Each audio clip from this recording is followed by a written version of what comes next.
कि भाभी को बता के आए हो या ऐसे चोरी चोरी आए? बोले तेरी भाभी ने ही धक्का देके भेजा है मुझे। किसी बाबा ने उनको बता दिया कि मेरी तेरी मित्रता है, फिर तो मेरे पीछे पड़ गई, जाओ जाओ। अच्छा भाभी ने ही भेजा है। हाँ, फिर हमारी भाभी ने हमारे लिए प्रसाद वगैरह तो भेजा होगा ना कुछ ना कुछ। सुदामा जी नहीं देना चाहे।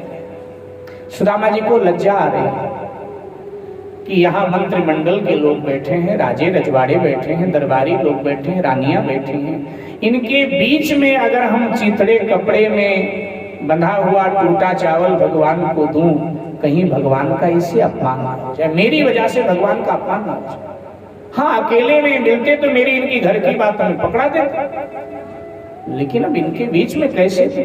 लेकिन भगवान सबको बताना चाहते हैं कि मेरा भक्त कितना गरीब क्यों ना हो, लेकिन जब वो मेरे द्वार पर आता है तो कुछ देता ही है मुझे।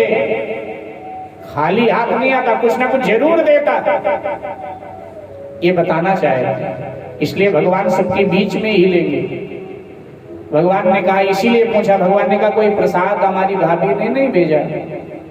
तो कहा नहीं, तुम्हारी भाभी ने तो कहा था कि बाजार से कृष्ण के लिए कुछ प्रसाद ले लेना, लेकिन मंगलवार का दिन था और मंगलवार को हमारे यहाँ की मार्केट बंद रहती है, तो इसलिए मैं कुछ आपके लिए ला नहीं पाया। अब दोबारा जब कभी आया ना तो सुशीला के हाथ से कुछ बनवा के जरूर लाऊंगा आपके लिए। भगवान हंस पड़े, बोले वाह मित्र वाह, तुम्हारी उम्र तो बदल गई, शरीर में तो बदलाव आ गया, लेकिन तुम्हारे भीतर कोई बदलाव नहीं आया, पहले वाले हो अभी आप। बोले क्या मतलब?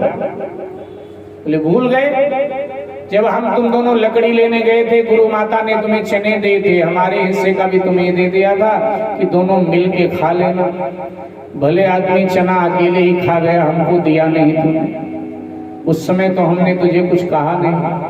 आज हमारी भाभी ने अमृत जैसा प्रसाद मेरे लिए भेजा है, वो भी तुम अकेले खाना चाहते हो?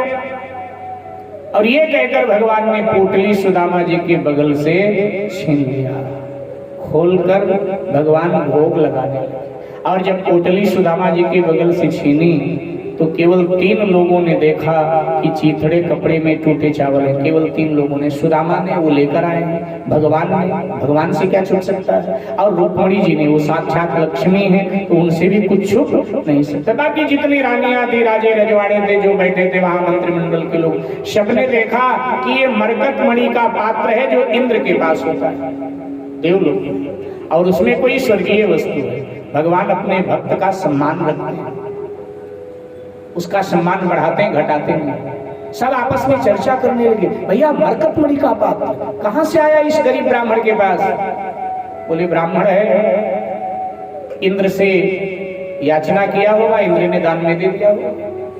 तो एक ने कहा नहीं, ऐसा नहीं हो सकता, याचना करने वाला लग नहीं रहा है, मुझे तो लगता है इसने तपस्या करके इंद्र से पा लिया होगा। बोले हाँ, कुछ भी हो, स्वर्गीय वस्तु है कोई, ऐसा लग रहा है। एक खुशबू निकल रही है उसमें से, सुगंध, ये सुदामा के भक्ति की खुशबू है। भगवान खा रहे हैं, प्रशंसा कर रहे हैं, रानियों से कह रहे हैं हमारी भाभी माँ ने देखो हमारे लिए कितना बढ़िया प्रसाद बना करके भेजा है, और एक तुम लोग पता नहीं क्या बनाती हो, बहुत स्वाद आ रहा है। वाह क्या स्वाद! यशोदा मैया के रोटी में जो स्वाद आता था, आज वही स्वाद भाभी माँ के प्रसाद में आ रहा है। रानियां इशारा कर रही हैं, थोड़ा सा छोड़ देना हमारे लिए, हम भी तो चक्कर देखेंगे कि क्या आपकी भाभी माँ ने भेज दिया जो आज भाभी की बड़ी प्रशंसा हो रही है। भगवान ने अंगूठा दिखा दिया रानियों को कि नहीं दूंगा, मेरे लिए भेजा है, मैं अकेले खाऊंगा। एक मुट्ठी खाया, एक लोक की संपदा सुदामा जी के नाम, दूसरी मुट्ठी खाया, दूसरे लोक की संपदा सुदामा जी के नाम। जब तीसरा खाने जा रहे थे तो दौड़ करके लक्ष्मी जी ने हाथ पकड़ा और कान में फुसफुसाने लगी, सब इन्हीं के नाम, बाकी लोग कहाँ जाएंगे, बहुत हो गया।